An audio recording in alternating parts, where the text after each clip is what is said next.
और इसी पर चर्चा करने के लिए और समझने के लिए कि ये प्रतिशत का आंकड़ा क्या बयां कर रहा है और किस तरीके से पांचवा दौर रहा, वो समझेंगे। वरिष्ठ पत्रकार मनीष शुक्ला जी हमारे साथ जुड़ चुके हैं। सर, बहुत स्वागत है नेटवर्क 10 पर जी, आपका। नमस्कार।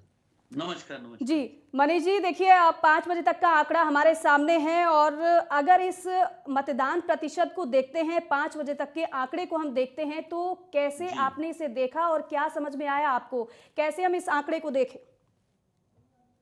देखिए, अभी तक का जो आप मतदान देख रहे हैं 5 बजे तक का, अगर पिछले चरणों से हम उसकी तुलना करें, जी, तो निश्चित रूप से ये एक उत्साहवर्धक है और हम जो है 60% जो मतदाता हैं, वो मतदान को पूरा कर लेंगे। जी। आप अगर 2017 की बात करें, तो पिछले जो 2017 में जब चुनाव हुए थे, तो सबसे कम जो मतदान प्रतिशत था, वो हुँ, 5वें चरण में ही था जी, और उस समय केवल 57% जो मतदान हुआ था। इस बार जनता ने भागीदारी की है और निश्चित रूप से 60% को अगर क्रॉस कर रहा है, हुँ, तो हुँ, अपने आप में एक रिकॉर्ड होगा और निश्चित रूप से एंटी इनकम्बेंसी नहीं है। हुँ, कहीं न कहीं अगर कोई लहर नहीं है, तो कहीं कोई विरोधी लहर भी नहीं है हुँ, और जनता जो है, जो निष्पक्ष रूप से चुनाव के लिए वोट देने गई है और अपनी भावनाओं को उन्होंने प्रकट किया है। हुँ, ये मुझे अपनी तरफ से एक एनालिसिस दिख रहा है। आप हुँ, पहले चरण में देखें 64% वोटिंग हुई, हुँ, दूसरे चरण में 65% हुई, जी, उसके बाद में तीसरे चरण में 61% हुई, चौथे चरण में भी 61% हुई। तो इस बार भी जो मतदान है वो 60 और 61 से लेकर इसी के बीच में रहने की उम्मीद है।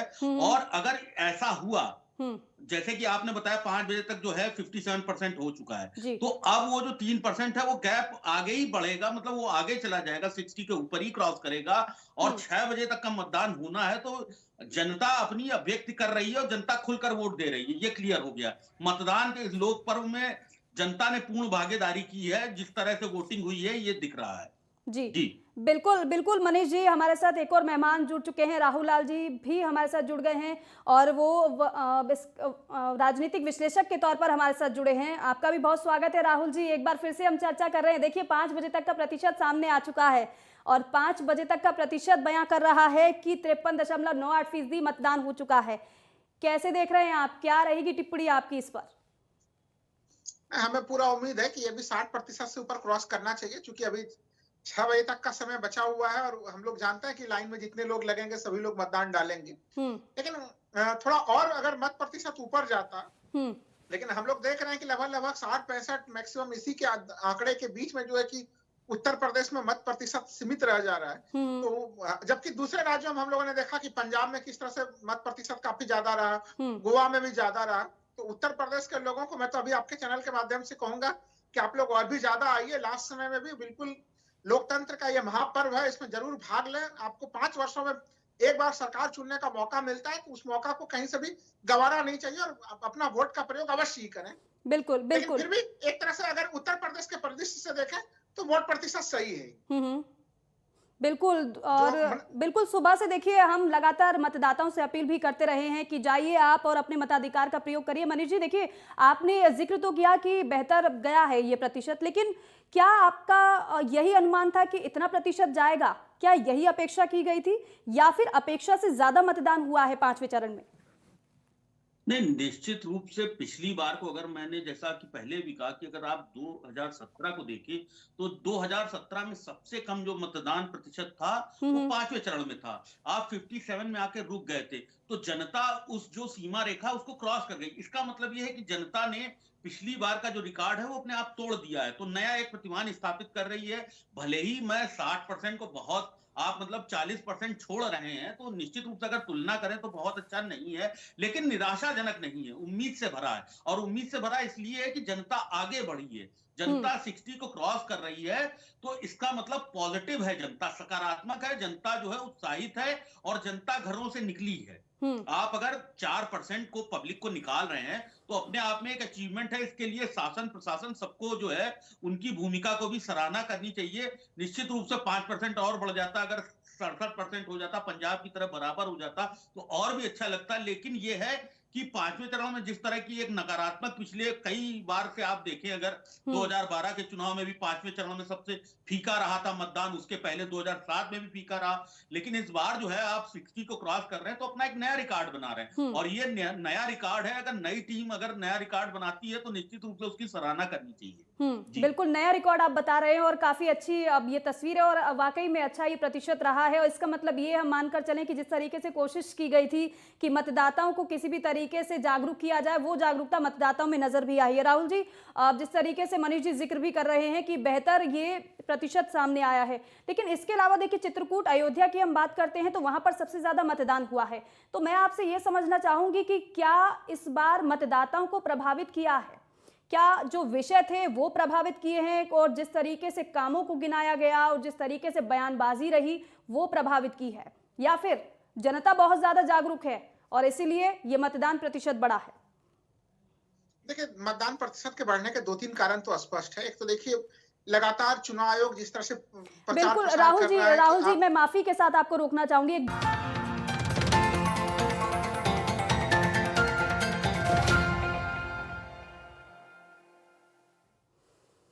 ब्रेक के बाद स्वागत है आप सभी का। देखिए 5वें चरण का मतदान संपन्न हो गया है और प्रतिशत का आंकड़ा हमारे सामने आ गया है। इसी पर हम चर्चा कर रहे थे। हमारे दो खास मेहमान हमारे साथ लगातार बने हुए हैं। राहुल लाल जी, आप अपनी बात को पूरी करिएगा।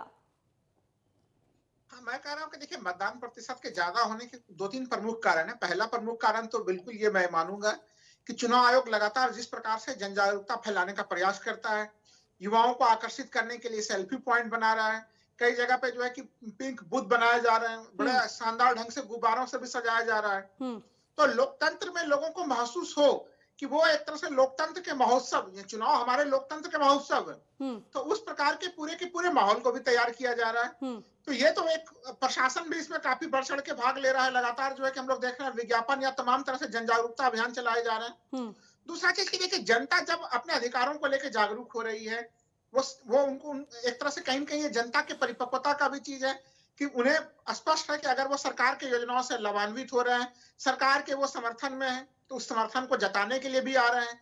अगर लोगों में असंतोष है कि वो सरकार से असहमत है, उनके योजनाओं से असहमत है या कुछ और उनकी नई अपेक्षाएं हैं, तो उसके लिए भी वो आ रहे हैं। तो ये सब तमाम आयाम है। जब आप जागरूक होते हैं तो फिर समझते हैं कि हमें एक व्यवस्था से क्या चीजें चाहिए और अगर वो चीजें आपको, उसके लिए आपको कैसे मांग रखनी है।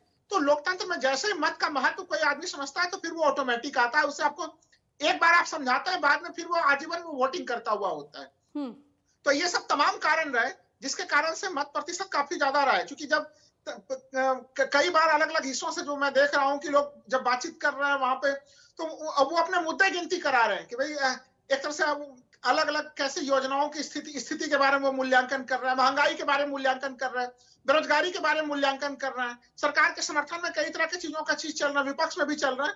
तो इन सब चीजों के कारण ही एक तरह से वो लोकतंत्र में एक स्वर बनना चाहते हैं और उन्होंने अपना एक निर्णय का जो अधिकार है, उस निर्णय के अधिकार का खुल का प्रयोग किया है और लोकतंत्र में इससे अच्छी स्थिति और बिल्कुल, क्या हो वाकई सकती में खूबसूरत तस्वीर भी रही और वाकई में बहुत बेहतरीन ये आंकड़ा भी रहा जिस पर हम चर्चा भी कर रहे हैं मनीष जी। क्योंकि देखिए चित्रकूट अयोध्या की हम बात कर रहे हैं तो मतदान यहाँ पर सबसे ज्यादा हुआ है, लेकिन वहीं अगर हम अमेठी की बात कर रहे हैं, अमेठी की भी लड़ाई दिलचस्प है, अमेठी की बात करते हैं तो वहां मतदान प्रतिशत कम रहा है। इसकी क्या वजह हम माने? देखिए, मैं तीनों जो क्षेत्र हैं उनके बारे में आपको बताना चाहूंगा। जी। जो वर्तमान सरकार है, भाजपा गठबंधन की जो सरकार है, उसने अयोध्या में एक नया जो आपका एक नैरेटिव सेट किया, वो ये सेट किया कि निश्चित रूप से अयोध्या को हम विश्व की सांस्कृतिक राजधानी बनाने जा रहे हैं। ये लगातार मुख्यमंत्री जी कहते रहे, योगी आदित्यनाथ कहते रहे। और आप ये देखिए कि चुनाव के समय पे चाहे वो सपा सुप्रीमो अखिलेश यादव हो, वो भी गए वहां पर, प्रियंका भी गई, और चित्रकूट भी इसी तरह से एक सांस्कृतिक केंद्र, जो सांस्कृतिक विकास जिसको कहेंगे, कि जो अखिलेश यादव ने अपने गवर्नमेंट के समय में कहा कि वो एक सर्किट बना रहे हैं, पूरा राम सर्किट बना रहे हैं, और बीजेपी ने उस सर्किट को और आगे बढ़ाया और यहाँ पर जो चित्रकूट में नए सिरे से विकास आया। आप ये समझिए चित्रकूट में जो इस समय रिकॉर्ड वोटिंग हुई है अपने आप में इतिहास है, क्योंकि चित्रकूट में हमेशा निगेटिव वोटिंग होती थी। चित्रकूट की जनता जो है हमेशा निराश थी, चाहे वो बिजली की समस्या हो, चाहे पानी की समस्या हो। वहां पर जल एक बहुत बड़ा, इतना बड़ा जल का स्रोत होते हुए शुद्ध पानी की समस्या हमेशा से बनी रही है। तो ये 5 सालों में अगर कहीं ना कहीं इसके पक्ष में या विपक्ष में जो भी है, जैसे सरकार दावा करती है कि उसने हर घर में नल पहुंचाया, हर घर में शुद्ध पानी पहुंचाया है, तो उसका अगर वोट इंपैक्ट दिख रहा है, क्योंकि निगेटिव वोटिंग लगातार हुई है, भाई पिछले आप लगातार उठा के देखिए, 3 चुनाव उठा के देखिए, तो जी। बहुत अच्छा प्रतिशत नहीं रहा। इस बार अगर हुआ है तो कहीं न कहीं प्रो जो है वो इनकम्बेंसी पे वोट पड़ रहा है, और ये अपने आप में एक अयोध्या हो या चित्रकूट हो, अगर हुँ, इन दोनों जगहों पे मतदान प्रतिशत बढ़ा है, तो ये एक संकेत दे रहा है। अब किसके पक्ष में संकेत दे रहा है, इस विषय में बहुत ज़्यादा बताने की कोई ज़रूरत नहीं, क्योंकि स्पष्ट है। हर हर जो सत्ता पक्ष हो चाहे विपक्ष हो, इन्होंने सबने अपने-अपने दावे किए थे दोनों क्षेत्रों को लेकर। हुँ। और जो जनता है वो आज अपना जो है वो निर्णय दे चुकी है, आपके सामने मत प्रतिशत आ गया है। अमेठी की बात करें, अमेठी का भी आपका पिछला चुनाव सामने है। 2019, 2017 दोनों जगह अमेठी कांग्रेस का एक सबसे बड़ा गढ़ था। उत्तर भारत में देखें तो सबसे बड़ा गढ़ था। जी। यहाँ पर कांग्रेस के पूर्व अध्यक्ष जो हैं राहुल गांधी जी, वो यहाँ पर अपने क्षेत्र को प्रतिनिधि थे और लगातार वो इस सीट को जीत रहे थे। जब से वो चुनाव लड़े हैं, यहीं से जीत रहे थे। उनकी माँ जो है सोनिया गांधी जी, वो बगल की सीट से जीत रही हैं। निश्चित रूप से उसका एक इम्पैक्ट होता है। और अगर इस बार आप देखिए आखिरी समय में राहुल गांधी अमेठी गए, हुँ। उन्होंने जनता से अपील की, उन्होंने कहा कि 70 साल में अगर हमने ये ना दिया होता तो बीजेपी यहां तक नहीं आती होती। उन्होंने जनता के सामने अपनी बात रखी है। अंत समय में वो मौके पर गए हैं, लोगों हुँ। को उन्होंने आकर्षित किया या नहीं किया है, वो अब मतदान का प्रतिशत भी बता सकता है। उनके अगर मान लीजिए गए होते, इम्पैक्ट होता, तो उसके बाद में मतदान का प्रतिशत बढ़ता है या घटता है, तो निश्चित रूप से वो संदेश देता है हुँ। कि वो किस ओर जा रहा है। हुँ। वो सत्ता के निगेटिव भी हो सकता है और वो विपक्ष के भी निगेटिव हो सकता है। जी। मत प्रतिशत जब भी घटता है तो वो कहीं न कहीं संदेश देता है। जी। बिल्कुल, कुल मिलाकर राहुल जी देखिए एक बात जैसे कि मनीष जी भी ज़िक्र कर रहे हैं, जिस तरीके से विषयों की वो बात कर रहे हैं जो प्रभावित मतदाताओं को किया है। इसके अलावा देखिए क्योंकि जैसे-जैसे चरण आगे बढ़े हैं वैसे-वैसे आपने भी देखा होगा कि प्रचार की भाषा भी बदली है। जैसे चरण-चरण बीते वैसे-वैसे भाषा भी बदलती चलेगी। अब चित्रकूट की हम बात कर लेते हैं, सबसे ज़्यादा अगर मतदान हुआ है तो वहाँ पर अगर प्रचार हुआ था, तो मौजूदा सरकार अपने कामों को गिना रही थी, कामों को बता रही थी, वहीं दूसरी तरफ विपक्ष उसी तरीके से वैसे ही कामों को लेकर विपक्ष भी बयानबाजी कर रहा था। तो इस बार अगर हम प्रचार को देखें, तो प्रचार कितना बदला-बदला आपको नज़र आया? बयानबाजी का दौर भी देखा आपने, वो कितनी बदली-बदली नज़र आई है? कुल मिलाकर कितनी स्ट्रैटेजी, कितनी रणनीति में बदलाव आपने देखा? दीपिका जी, आपके इस सवाल पे तो मैं आऊंगा, लेकिन अभी थोड़ा अमेठी के एक मामले पे हम लोग चर्चा कर रहे थे, पहले मैं उसका जवाब दे दूं, फिर इस सवाल पे भी आ रहा हूँ। जी। देखिए, अमेठी का जो मत प्रतिशत हम लोग गिरता हुआ देख रहे हैं, उसमें 2-3 कारण बिल्कुल हम लोगों को समझ लेना चाहिए कि देखिए, जो वहां पे डॉक्टर संजय सिंह, जो कि एक तरह से परंपरागत तौर पे हम लोग जान रहे हैं कि कांग्रेस में किस तरह से महाराजा जी का एक बड़ा नाम था, वो लगातार कांग्रेस के साथ होते थे। अब वो अचानक से कांग्रेस से भारतीय जनता पार्टी की तरफ आए, तो अब पहली समस्या तो लोगों में कंफ्यूजन यहाँ से शुरू हो जाती है। हुँ। फिर जब वो भारतीय जनता पार्टी में आए भी, तो यहाँ पे एक तरह से देखिए, जो बीजेपी से रुझान रखने वाले लोग थे, वहां पे हम लोगों ने कहीं न कहीं एक तरह से मतभेद की कई सारी खबरें भी आई कि जो उनके जो मतभेद की कुछ खबर थी, वो जो वहां की स्मृति ईरानी जी जो सांसद है, वहां से एक मंच पे काफी कम इन लोगों को देखा गया। तो कई तरह की चीजें जब इतने बड़े परिवर्तन हो जाते हैं, क्योंकि जो परंपरागत तौर पे लंबे समय से कुछ नामों को हम लोग लगातार किसी दल विशेष से साथ जोड़ के देखते हैं, फिर वो दूसरे दल में जाते हैं, तो कई इस प्रकार की स्थितियां भी बनती हैं कि कई बार लोगों में उस कारण से भी लोगों में उदासीनता फैल जाती है कि हम ये एक तरह से ये भी एक घटनाक्रम आप कह सकते हैं कि अमेठी के मामले को लेके। जी। लेकिन जो आपका बृहत्तर प्रश्न आपने पूछा है यहाँ पे, चुनाव प्रचार की स्थिति को लेके, देखिए चुनाव प्रचार की रणनीति में चाहे वो सत्ता पक्ष हो हुँ। चाहे विपक्ष हो, देखिए जैसे जैसे चरण आगे बढ़े हैं, क्योंकि हम लोग अगर शुरुआती चरण में देख रहे थे तो वहां पे कहीं न कहीं खेती किसानी या इस तरह से किसान आंदोलन से संबंधित मामलों को लगातार उठाया जा रहा था, तमाम तरह की चीजों को किया जा रहा था। और वो या फिर भारतीय जनता पार्टी की तरफ से भी उस समय हम लोगों को याद है कि राणा जैसे मामलों को उठाया जा रहा था। लेकिन कहीं कहीं जब यहाँ तक हम लोग आ रहे हैं, और अब मात्र अब तो खैर आप कह लीजिए कि अब जब 2 ही चरण बचे हैं, या फिर तीसरे चरण के जब चुनाव प्रचार को हम लोग देख रहे थे, तो कहीं न कहीं इसमें दोनों तरफ से दोनों पक्षों की रणनीति में काफी बदलाव भी दिखा।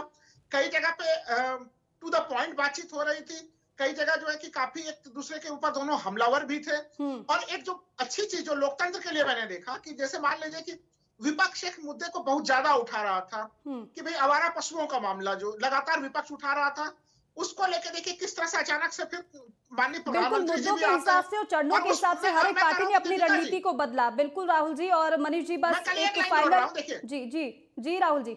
मैं कह रहा हूँ कि देखिए जो एक तरह से विपक्ष का मुद्दा था उसके ऊपर प्रधानमंत्री सहमति दे रहे हैं, और जो सत्ता पक्ष का बड़ा मुद्दा था राशन के मामले को लेके, देखिए राशन के मामले को लेके ये विपक्ष डरा हुआ था, तो देखिए उनको भी ये आश्वासन देना पड़ा कि हम भी आपको राशन देंगे। तो कहीं न कहीं सत्ता पक्ष के मामलों को विपक्ष भी उठा रहा है, विपक्ष के बड़े मामलों को सत्ता पक्ष को भी उठाना पड़ रहा है, और ये लोकतंत्र की एक तरह से बड़ी खूबसूरती और लोकतंत्र की यही जीत है कि कुल मिलाकर जन जी सरोकार के मुद्दे उठे। बिल्कुल राहुल जी, कुल मिलाकर अगर मुद्दों पर बात हो रही है और इस पर चुनाव हो रहा है तो बहुत अच्छी बात है। मनीष जी, एक फाइनल रिएक्शन आपका, क्योंकि देखिए 5वें चरण का मतदान संपन्न हो गया है, बारी अब 6वें की है और इसके लिए देखिए जोर शोर से चुनाव शुरू भी हो चुका है। इस पर आपका रिएक्शन मैं चाहूंगी फाइनल, आगे के चुनाव को आप कैसे देख रहे हैं? जी, आप ये देखिए कि 300 सीटों का चुनाव हो चुका है, ठीक है, और अब जो है केवल 100 सीटें बची हैं, 2 चरण बचे हैं, और आज जो है प्रधानमंत्री खुद जो अपने जो है संसदीय क्षेत्र में थे, उन्होंने अपने आप में संदेश दिया है कि विकास के लिए,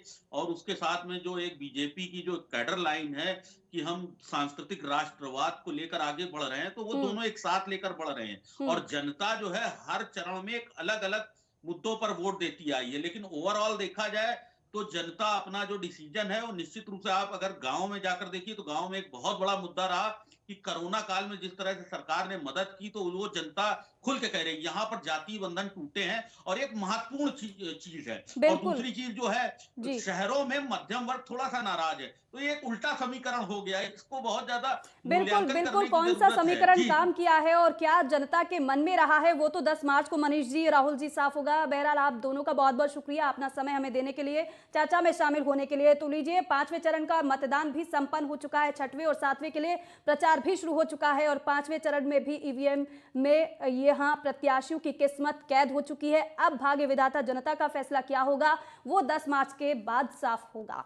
बहुत बहुत शुक्रिया आप दोनों का हमसे जुड़े और हमसे चर्चा की, और फिलहाल इस चर्चा में बस इतना ही। आप देखते रहिए नेटवर्क 10। जय हिंद।